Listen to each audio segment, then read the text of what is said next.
Oh yeah, nobody hated their mom as much as Eminem did. See, Eminem grew up broke. His mama called him over. She said, son, come here. He said, yeah, mama. She said, son, we broke. And your upbringing finna be tough. Fast forward a bunch of years, he becomes a famous rapper. He says, hey, y'all, my upbringing was tough. His mom said, like I was saying, we was broken. He said, nah, it was tough because of her. He said, yeah, she sucked as a mom, and on top of that, she was always on that stuff. His mom said, what did he say? And this is when Debbie had a problem. Her name is Debbie, by the way, I forgot to tell you. She said because of all the stuff Eminem was saying about her, every time she left the house, she would get picked on. Her son is famous, he got a lot of fans. So she said, look, I'm finna sue Eminem for $10 million. Eminem said, 10 million, what? She said, I ain't stutter. On top of that, she goes on a press tour. She's saying, look, Eminem cap, I spoiled him as a child. The interviewer said, but would you on that stuff though? She said, no. Now, at this point, Eminem starts to release more disses about his mom. He starts doubling down. But this isn't really a good look for Eminem, because when Eminem disses, he disses hard. So his people are telling him, look, let's just get this case stuff done with as soon as possible. Debbie's lawyer says, all right, cool. We're going to take it down from 10 million to 2 million. Let's just knock it all down.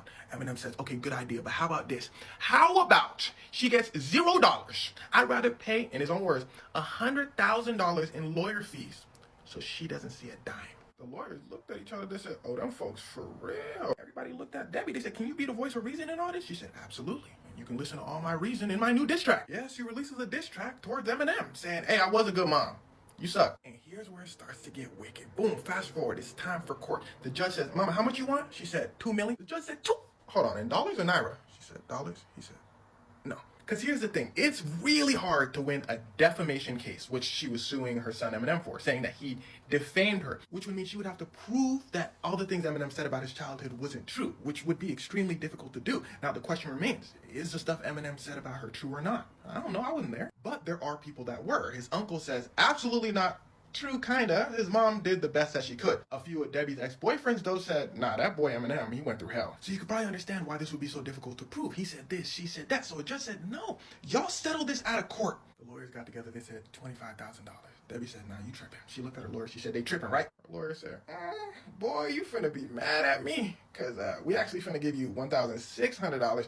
Because they said $25,000. My fee is $23,400. Be easy. Yes, Eminem's mother, Debbie, only made it out with $1,600. But to make matters worse, Eminem comes out with another diss song called Cleaning Out My Closet, where he empties the clip. The music video is him digging a grave, basically saying, you're dead to me. But years later, Eminem ends up apologizing for the song, and him and his mom end up reconciling. He says he understands the stress that she must have went through raising him as a single mother. Debbie ended up tragically passing away in December 2024, but at least she was able to reconcile with her son Marshall, and they had a happy ending. Oh, also podcast coming out Friday, 1 p.m. PST. Look, I don't know when you're watching this, so April 4th.